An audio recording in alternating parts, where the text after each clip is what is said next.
네, 안녕하세요. 루루채널 루루입니다. 오늘 시황 관련해서 좀 설명을 드릴 거고, 이번 주에 증시가 좀 괜찮았었죠. 코스피 같은 경우는 2,500을 넘으면서 5일 연속 꾸준하게 잘 상승을 해주는 그런 모습이었고, 외국인과 기관 같은 경우 보더라도 외국인 같은 경우는 하루 정도 이제 이탈이 있었는데, 3천억 이거 이탈한 날은 옵션 만기일이었잖아요. 그래서 좀 이탈이 나와도 크게 생각할 만한 그런 부분은 아닌 것 같아요. 그래서 전반적으로 잘 들어왔었다. 기관 쪽 역시 나쁘지 않게 잘 들어왔죠. 자, 그러면서 개인들이 이탈하는 모습이 꾸준히 잘 나왔고요. 결국 지금 봐야 되는 부분은 2600선인데 2600선은 예전에 지지를 받았었던 이런 위치예요. 그러다 보니까 저항으로 작용할 가능성이 높아요. 그리고 여기서 개파락으로 무너졌던 곳이 2600선입니다. 자, 지금 2570인데 2600까지는 움직일 가능성이 있어는 보여요. 앞전 수급이나 여러 가지 봤을 때도. 자, 근데 2600에서 이제 저항을 어떻게 맞느냐예요. 저항을 맞고 당연히 빠지긴 할 거예요. 이걸 그냥 바로 돌파하면서 이렇게 올라간다? 개인적으로 이거는 쉽지는 않다고는 봐요. 우선 미증시가 중요한데 이렇게 가려면은 미증시가 좀 따라와 줘야 돼요. 자, 근데 나스닥 같은 경우에는 자, 앞전에 고점으로 작용했었던 요 부분들 돌파를 시도를 했었죠. 이때도. 근데 돌파를 못 했었고. 자, 이번에 또 돌파를 시도를 하려고는 해요. 그래서 요걸 넘어주는지가 좀 중요할 것 같고요. 요걸 넘어준다면은 예전에 지지받았었던 요런 위치 12,600포인트입니다. 12,600포인트까지는 움직일 가능성이 있어 보입니다. 자, 그리고 만약에 추가로 더 간다? 그랬을 때는 여기 걸 끌어와야 되겠죠. 얼추 13,100 정도. 요 정도까지 움직일 거예요. 자, 그 정도 이제 보시면 되고, 자, 우선은 증시는 나름 양호했으니까 우선 뉴스 먼저 볼게요. 지난주에 뭐가 있었는지. 우선 중요했던 거는 CPI예요. CPI 같은 경우는 5%가 나왔어요. 5%가 나왔고 예상했었던 게 5.2%예요. 근데 조금 아쉬웠던 거는 좀 크게 내려가긴 했었는데 요 혜택을 크게 못 봤어요. 근데 내용을 뒤집어 보면은 이 내용 중에서 많이 빠졌었던 게 유가예요. 유가 부분이 굉장히 크게 하락을 하면서 3월달 CPI에 굉장히 큰 영향력을 좀 보여줬습니다. 근데 지금 잘 생각해 보면은 지금 현재 유가는 80불 위에서 지금 놀고 있어요. 80불 위에서 놀고 있기 때문에 다음 CPI, 그러니까 4월달 CPI는 5월에 나오죠. 자, 5월에 나올 CPI는 좋지 않을 거라는 거예요. 자, 그 부분은 생각을 하고 가셔야 되는 거예요. 자, 그리고 CPI는 어쨌든 무난하게 숫자는 무난하게 찍혔는데 증시는 그렇게 막 강하게 반등을 못했습니다. 자, 반대로 또 하나 보게 되면은 PPI. PPI 같은 경우는 어디 갔어? 여기 있네요. 생산자 물가지수 PPI가 이제 한 달 만에 마이너스 0.5%를 찍었어요. 굉장히 큰 폭으로 줄었거든요. 어떻게 해석하느냐에 따른 다른데 이게 금리 인상으로 인해 가지고 인플레이션을 좀 감소하고 있는 모습을 계속 보여주고 있다. CPI나 PPI가 요렇게 해석도 돼요.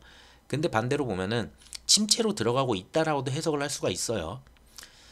자, 생각을 해보면은 자, 소비가 줄고 그리고 고용은 지난주에 다 나왔었죠. 그 전주에 지지난주죠. 고용도 다 줄고 있어요. 지금 방향성이.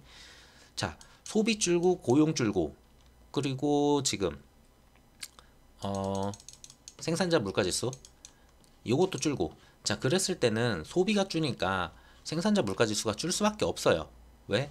사람들이 물건을 안 사면은 물건을 더 많이 만들어야 되고 막 찍어야 되고 막 경쟁이 붙고 이런 게 아니잖아요. 그러면은 생산이 줄니까 생산자 물가지수는 떨어질 수밖에 없고요.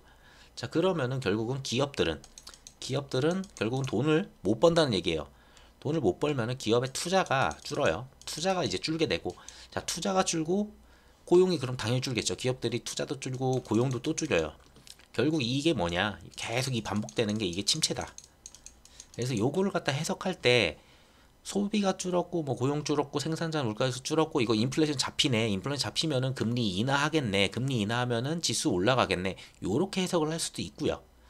또 하나는 요렇게 전부 다가 떨어졌기 때문에 기업들의 투자가 줄 거고 고용도 줄 거고 그럼 사람들 돈을 안 쓸 거고 그러면은 경제가 안 돌죠.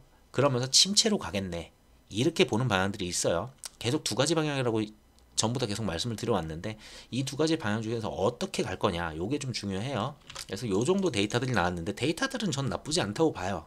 데이터도 나쁘지 않은데 저게 진짜 최악으로 가가지고 기업들의 투자를 갖다가 하는 그런 방향까지 훼손을 시킬 거냐 이런 부분들이 좀 걱정이 되는 부분이죠. 자, 그리고 금요일날 나왔었던 게 이제 소매 판매예요. 자, 소매 판매 같은 경우에 MOM 봤을 때도 역시나 크게 빠졌어요. 예상했던 게 마이너스 0.4%인데 마이너스 1%가 빠지면서 사람들이 소비를 갖다가 안 하는 거예요.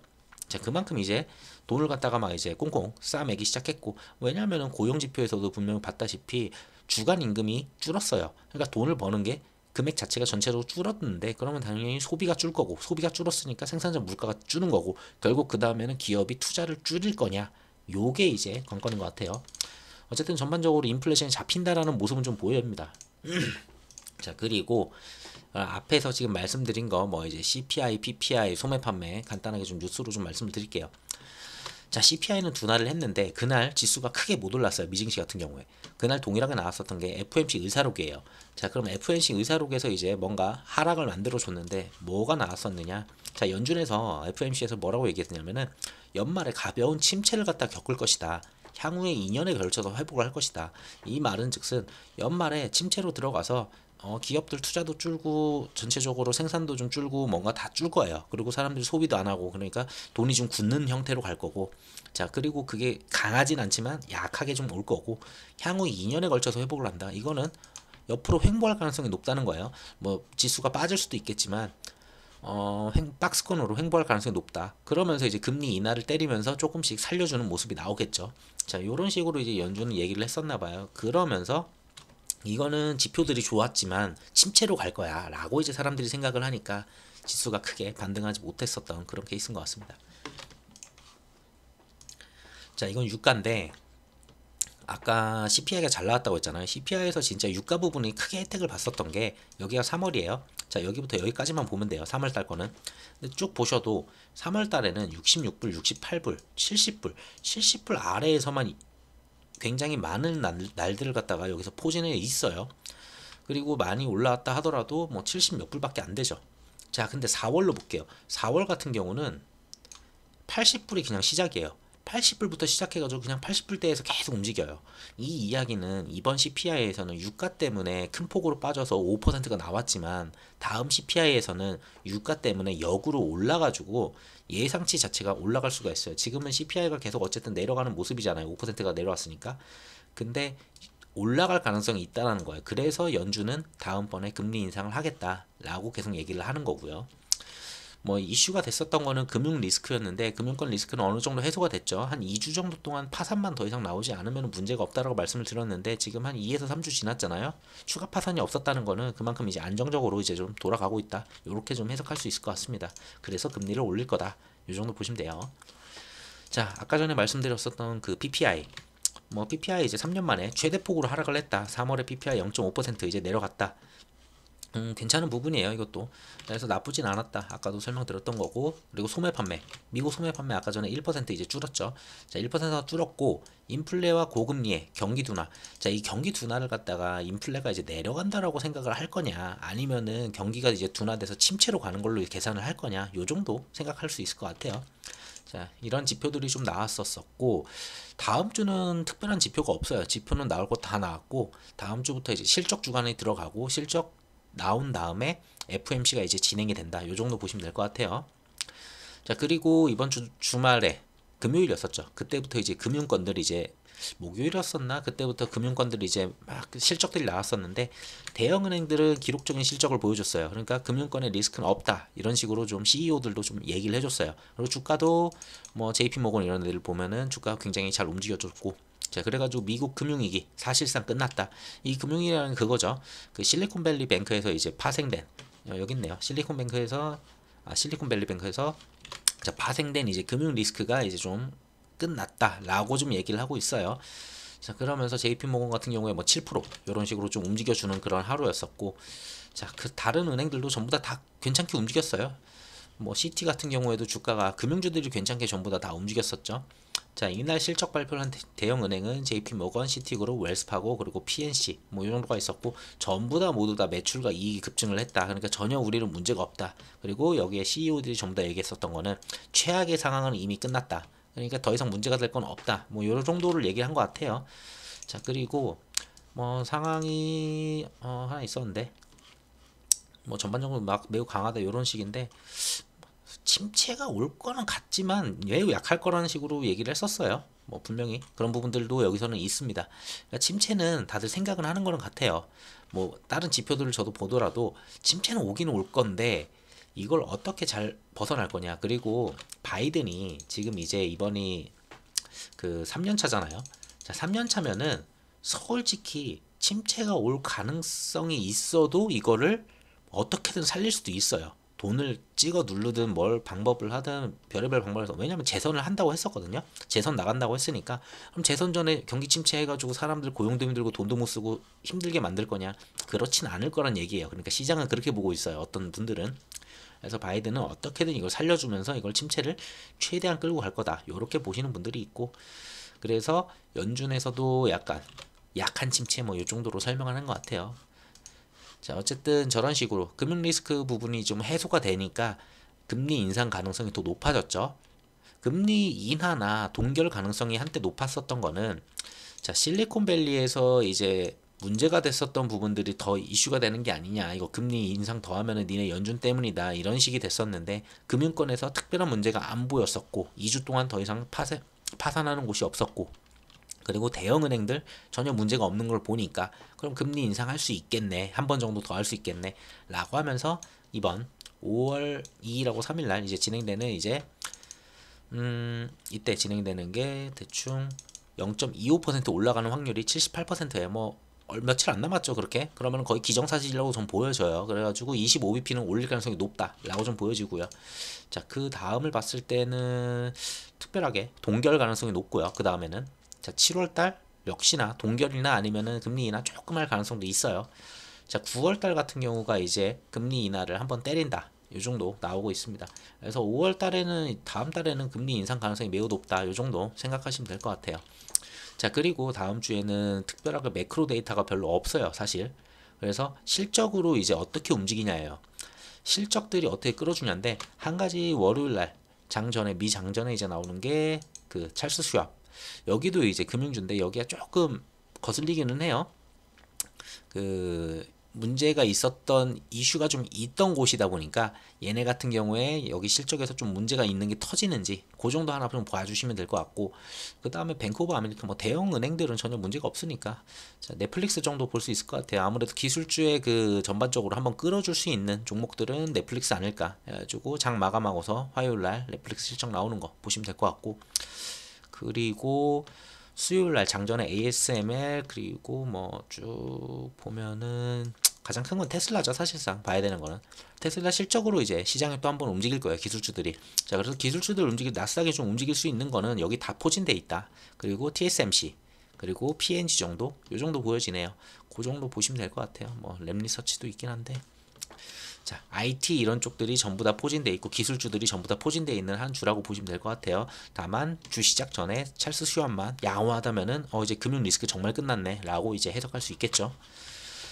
그러고 한국으로 다시 돌아오면은, 자, 이번에 금통위에서 금리 인상 결정이 있었는데 결국은 동결이에요, 이번에도. 뭐 동결하는 이유는 여러 가지 있어요. 국내에 어, 어, PF 같은 경우에 이제 좀 문제가 되는 것들이 있어서, 프로젝트 파이낸서인데 이제 이쪽에서 좀 문제가 되는 것들이 나올 수가 있기 때문에 금리를 더 이상 못 올리고, 그리고 부동산 이런 부분들, 그런 것 때문에 금리를 사실상 강하게 올리지 못하고는 있어요. 그러면은 그 환율을 어떻게든 꺾어줘야 되거든요.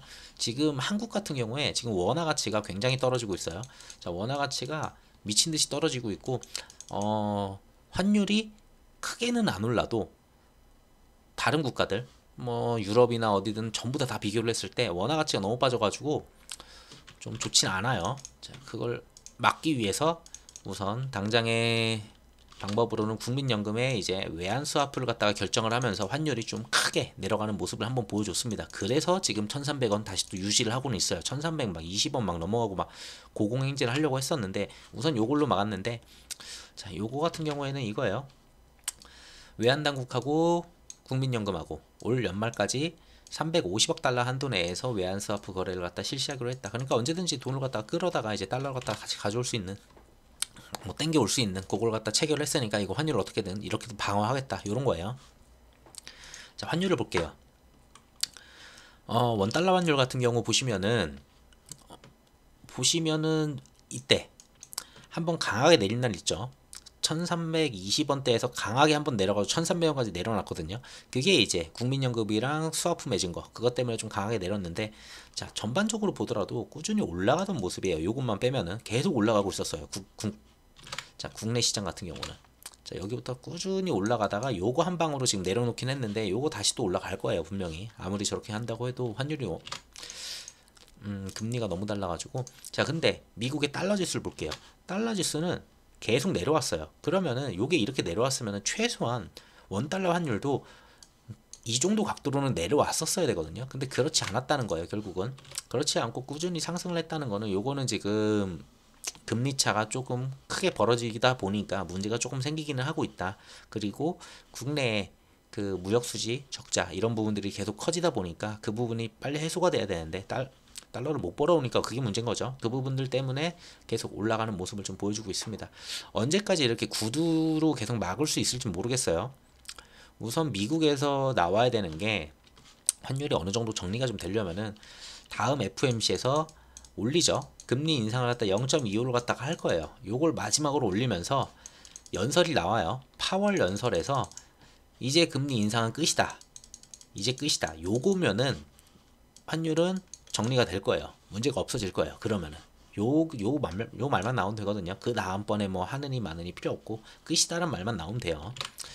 그 정도 있고, 환율 같은 경우는 계속 봐야 되는 게, 외국인들이 지금은 좀 잘 들어오고 있지만 언제든지 환율이 또 올라갔을 때 충분히 이탈할 수 있다. 요 정도 생각하시면 될 것 같아요.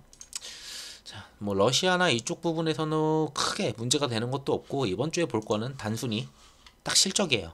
단순히 실적이고, 실적으로만 움직일 수 있는 한 주간이고, 매크로도 없고, 여 실적에서 뭐 넷플릭스 잘 나오면은 기술주들 막 달려가면서 나스닥도 움직여 줄 거고, 자 테슬라, ASML, 뭐 랩리서치 이런 애들 좀 괜찮게 좀 움직여 주면은 또 우르르 달려가 줄 거고, 자 TSMC 괜찮아 주면은 또 기술주 또 움직여 줄 거고, 요 정도 주간이라고 보시면 될 것 같아요. 특별한 게 없어요 이번 주는. 자, 그 정도 보고 가시고, 요거 다 지난 다음에 그 다음에 이제 FMC 진행된다. 이 정도 생각하시면 될 것 같아요. 그래서 나스닥 같은 경우는 진짜 만약에 실적들이 연속적으로 쟤네들이 하나씩 계속 터져주면서 괜찮게 간다라고 했을 때는, 제가 우선 기본적으로 보는 거는 12,600 정도까지는 보여요. 여기까지는 우선 올라갈 가능성이 충분히 보인다. 근데 이제 실적이 한 번씩 나빠지면 안 좋겠죠. 근데 넷플릭스 같은 경우는 좋을 거라 보여져요. 넷플릭스는 그 미국에서 계정 통제한 게 있기 때문에, 그래서 월화까지 화요일 수요일까지도 조금 긍정적으로 좀 보고 있는데, 테슬라 때부터 조금 그때는 생각해 봐야 돼요. 테슬라가 안 좋을 거란 얘기들도 있고, 우선 까봐야지 아는 거니까 그거는 그 정도 말씀드릴 수 있을 것 같아요. 이번 주는 뭐 특별한 게 없으니까 그냥 편하게 종목들 가져가시면서 좀 보시면 될 것 같고, 다만 이제 국장 같은 경우는 미장이랑 달리 빠르게 올라온 부분이 분명히 있어요. 그러다 보니까 2600선에서는 제가 여기 2500에서 2600선이면은 어느 정도 비중은 좀 챙겨가는 그런 모습을 좀 필요하다고 말씀을 드렸었죠. 그래서 분명히 한 번 정도는 눌림이 올 수 있다. 요거는 생각을 하고 가셔야 돼요. 지금 현재 기업들의 실적들이 전부 다 좋아서 가는 게 아니죠. 뭐 실적이 지금 좋을 거야로 이제 가는 거예요. 반도체 쪽 같은 경우도 아시다시피 감산을 했었고, 삼성전자 감산이 나왔고, 그러면서 이제 치킨 게임 끝나고 더 이상 이제 반도체에는 뭐 문제가 없다 그러면서 재고 부분을 갖다가 이제 어느 정도 소화를 할 거고, 재고가 소화가 되면서 3분기 되면서 이제 수요가 늘고, 그러면서 이제 살아날 거야, 뭐 이런 내용으로 이제 전부 다 움직이고 있는데, 자 삼성의 감산으로 인해 가지고 TSMC가 이제 투자를 갖다 줄인다는 내용들도 붙는 거 보면은, 기업들이 투자를 줄이느냐 안 줄이느냐 이게 되게 중요해요. 자 그런 부분들 등등 봤을 때는 우선 당장은 돈을 벌면서 올라가는 게 아니고 기대감으로 올라가는 거고, 더 좋아질 거야, 나중에 좋아질 거야로 지금 시장이 올라가는 거니까, 그런 부분은 좀 생각을 하셔야 돼요. 유가도 함께 봐주시고요. 자 요정도 좀 말씀을 드릴게요. 그래서 뭐 추가적으로 더 가면은 좋겠네요. 어쨌든 자 영상 여기서 마치도록 할게요. 감사합니다.